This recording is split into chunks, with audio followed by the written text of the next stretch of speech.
제48장.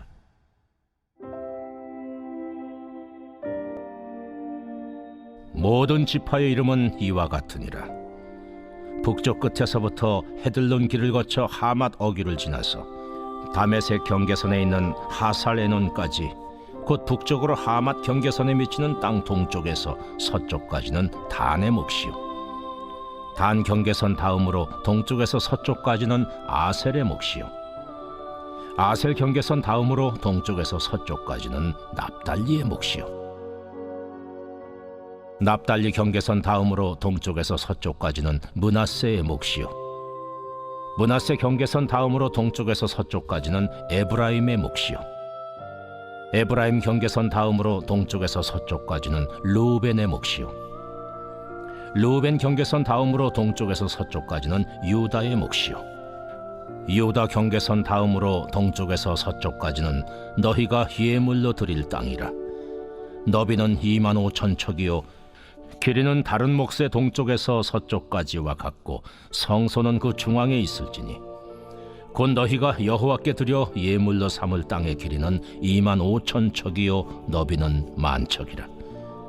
이 드리는 거룩한 땅은 제사장에게 돌릴지니, 북쪽으로 길이가 25,000척이요 서쪽으로 너비는 10,000척이요 동쪽으로 너비가 10,000척이요 남쪽으로 길이가 25,000척이라. 그 중앙에 여호와의 성소가 있게 하고 이 땅을 사독의 자손 중에서 거룩하게 구별한 제사장에게 돌릴지어다. 그들은 직분을 지키고 이스라엘 족속이 그릇될 때에 레위 사람이 그릇된 것처럼 그릇되지 아니하였느니라. 땅의 예물 중에서 그들이 예물을 받을지니 레위인의 젖경제에 관한 가장 거룩한 예물이니라.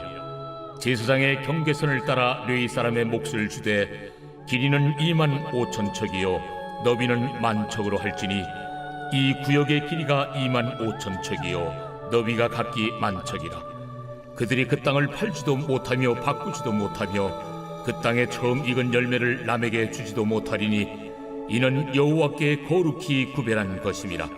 이 25,000척 다음으로 너비 5,000척은 속된 땅으로 구분하여 성읍을 세우며 거주하는 곳과 전원을 삼되 성읍이 그 중앙에 있게 할지니, 그 크기는 북쪽도 4,500척이요 남쪽도 4,500척이요 동쪽도 4,500척이요 서쪽도 4,500척이며, 그 성읍의 들은 북쪽으로 250척이요 남쪽으로 250척이요 동쪽으로 250척이요 서쪽으로 250척이며, 예물을 삼아 거룩히 구별할 땅과 연접하여 남아있는 땅의 길이는 동쪽으로 10,000척이요 서쪽으로 10,000척이라.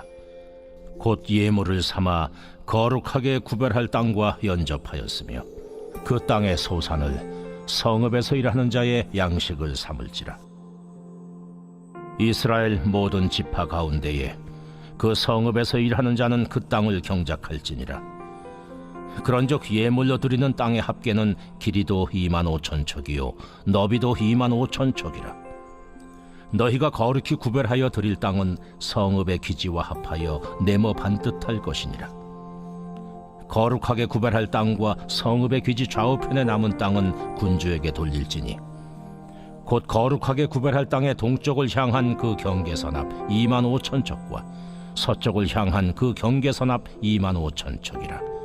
다른 목들과 연접한 땅이니 이것을 군주에게 돌릴 것이며, 거룩하게 구별할 땅과 성전의 성소가 그 중앙에 있으리라. 그런즉 군주에게 돌려 그에게 속할 땅은 레위 사람의 기업 좌우편과 성읍의 기지 좌우편이며 유다 지경과 베냐민 지경 사이에 있을지니라. 그 나머지 모든 지파는 동쪽에서 서쪽까지는 베냐민의 몫이요 베냐민 경계선 다음으로 동쪽에서 서쪽까지는 시므온의 몫이요 시므온 경계선 다음으로 동쪽에서 서쪽까지는 이사갈의 몫이요 이사갈 경계선 다음으로 동쪽에서 서쪽까지는 스불론의 몫이요 스불론 경계선 다음으로 동쪽에서 서쪽까지는 갓의 몫이며, 갓 경계선 다음으로 남쪽 경계선은 다말에서부터 무리바 가데스 셈에 이르고 애굽 시내를 따라 대해에 이르나니, 이것은 너희가 제비 뽑아 이스라엘 지파에게 나누어 주어 기업이 되게 할 땅이요 또 이것들은 그들의 몫이니라. 주 여호와의 말씀이니라. 그 성읍의 출입구는 이러하니라. 북쪽의 너비가 4,500척이라. 그 성읍의 문들은 이스라엘 지파들의 이름을 따를 것인데 북쪽으로 문이 셋이라. 하나는 르우벤 문이요 하나는 유다 문이요 하나는 르이 문이며 동쪽의 너비는 4,500척이니 또한 문이 셋이라. 하나는 요셉 문이요 하나는 베냐민 문이요 하나는 단 문이며 남쪽의 너비는 4,500척이니 또한 문이 셋이라. 하나는 시므온 문이요 하나는 이사갈 문이요 하나는 스불론 문이며 서쪽도 4,500척이니 또한 문이 셋이라. 하나는 간 문이요 하나는 아셀 문이요 하나는 납달리 문이며 그 사방의 합계는 18,000척이라. 그날 후로는 그 성읍의 이름을 여호와 삼마라 하리라.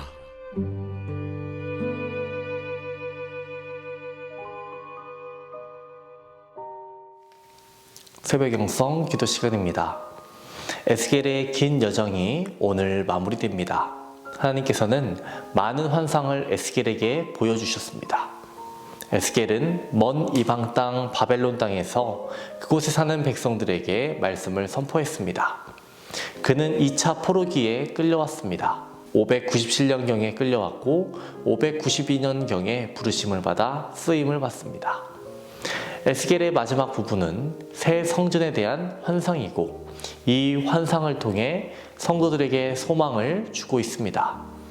오늘 에스겔서 48장 1절에서 7절과 24절에서 29절은 이스라엘 땅을 12지파에게 분배하는 것에 대해 설명하고 있고 9절에서 28절에서는 주님께 바쳐야 할 땅에 대해 다시 구체적으로 다루고 있습니다. 이 장은 성읍을 둘러싸고 있는 성벽에 관한 짧은 설명으로 끝을 맺고 있습니다. 성벽에는 12개의 문이 있고 각 문의 이름은 이스라엘 지파의 이름을 따서 불려집니다. 성읍의 북쪽에는 3개의 문이 있는데요. 그 이름은 르우벤 문, 유다 문, 레위 문이고 성읍의 동쪽에는 요셉 문, 베냐민 문, 그리고 단 지파의 이름을 딴 단문 등 3개가 있습니다. 시므온 문과 이사갈 문, 스불론 문은 성읍의 남쪽에 있고 나머지 3개의 문인 갓 문과 아셀 문, 납달리 문은 서쪽에 위치해 있습니다. 에스겔의 환상을 사도 요한이 본 환상과 비교해보면 요한이 목격했던 12개의 문도 이스라엘의 12지파의 이름에 따라 불리는 것임을 알 수 있습니다. 요한계시록 21장 12절에서 13절입니다. 크고 높은 성곽이 있고 12문이 있는데 문에 12천사가 있고 그 문들 위에 이름을 썼으니 이스라엘 자손 12지파의 이름들이라. 동쪽에 세 문, 북쪽에 세 문, 남쪽에 세 문, 서쪽에 세 문이니. 요한과 에스겔이 본 환상은 흡사했지만 몇 가지 중요한 차이점이 존재합니다. 에스겔은 환상에서 도성 안에 성전이 있는 것을 보았습니다. 반면에 요한계시록 21장 22절에서 요한은 새 예루살렘에서는 어린 양이신 그분이 바로 성전이기 때문에 따로 성전이 없다고 전하고 있습니다. 에스겔이 본 성전 환상에서는 레위 제사장들이 백성들의 죄를 위해 주님께 희생 제사를 드렸다라고 말합니다. 그러나 새 예루살렘에서는 더 이상 이런 희생 제물이 필요 없게 될 것입니다. 예수 그리스도의 죽음으로 구약의 희생 제사 방식은 마침표를 찍었기 때문입니다. 아직 역사를 통해 이 성전과 도성이 드러나지 않았기 때문에 우리에게는 두 가지 선택권이 있습니다. 에스겔의 환상을 상징적으로 받아들이는 것, 아니면 문자적으로 그대로 받아들이는 것이죠. 그리고 이것은 마지막 때가 돼서야 알 수 있는 일입니다. 성경은 우리에게 주께서 다시금 자신의 백성을 끌어모으실 그날이 다가오고 있다라고 말하고 있습니다. 그래서 로마서 11장 12절에서 바울은 유대인들이 그리스도를 거부한 이유 때문에 이방인들에게 먼저 그 구원이 이르렀다면 유대인들이 그리스도를 받아들이면 과연 어떤 일이 벌어질지를 질문했습니다. 유대 민족이 예수 그리스도를 받아들이면 우리는 앞으로 다가올 날에 하나님께서 유대 민족을 통해 행하실 엄청난 일들을 보면서 놀라움을 금할 수 없을 것입니다. 요한계시록은 다음과 같이 전하고 있습니다. 무엇이든지 속된 것이나 가증한 일 또는 거짓말하는 자는 결코 그리로 들어가지 못하되 오직 어린 양의 생명책에 기록된 자들만 들어가리라. 그 성읍에 가서 주님의 임재 안에 거하게 될 그날이 다가오고 있습니다.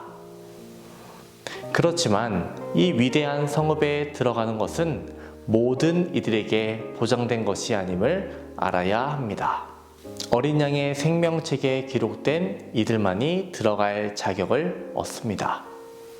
우리가 그 성읍 문 앞에 이르렀을 때 우리의 이름이 생명책에 기록되어 있으리라고 확신하십니까?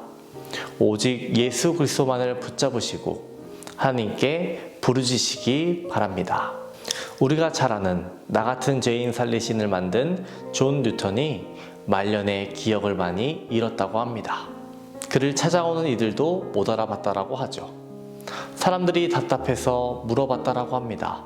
그렇다면 당신은 무엇을 기억하고 계십니까? 그때 그는 이렇게 말했습니다. 나는 죄인이며 나를 위해 예수님께서 십자가에서 죽으셨다라는 것, 이 두 가지를 기억합니다. 이 고백이 어린 양의 생명책에 기록될 수 있는 유일한 길 아니겠습니까? 오직 예수 그리스도를 붙잡고 생명의 길로 나아가는 저와 여러분 되시기를 주님의 이름으로 축원합니다. 오늘은 월요일입니다. 월요일 공동기도 제목은 나라와 민족을 위한 기도입니다. 먼저는 이 땅의 영적인 회복과 자유민주주의를 위해서 기도해 주시고 분열과 갈등이 사라지게 해달라고 기도해 주시기 바랍니다. 기도하겠습니다. 우리를 생명으로 인도하시는 하나님 아버지, 우리를 구원하시고 우리에게 참 소망을 주시니 감사합니다. 날마다 하나님의 자녀로 살아가기에 부족함이 없도록 인도하시고 항상 기쁨과 감사로 살아가게 도와주옵소서. 오늘은 나라와 민족을 위해 기도합니다. 이 나라 이 민족에게 영적인 회복을 허락하여 주옵소서. 자유민주주의가 무너지지 않게 하시며 분열과 갈등이 사라지게 하여 주옵소서.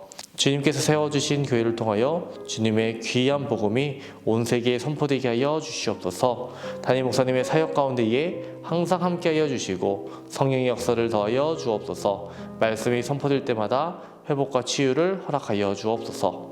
퇴임문을 위해 기도하는 성도, 사고로 입원한 성도, 투석으로, 어지럼증으로, 디스크로, 공황장애로, 불면증으로, 우울증으로 고통받는 성도들을 위해 기도합니다.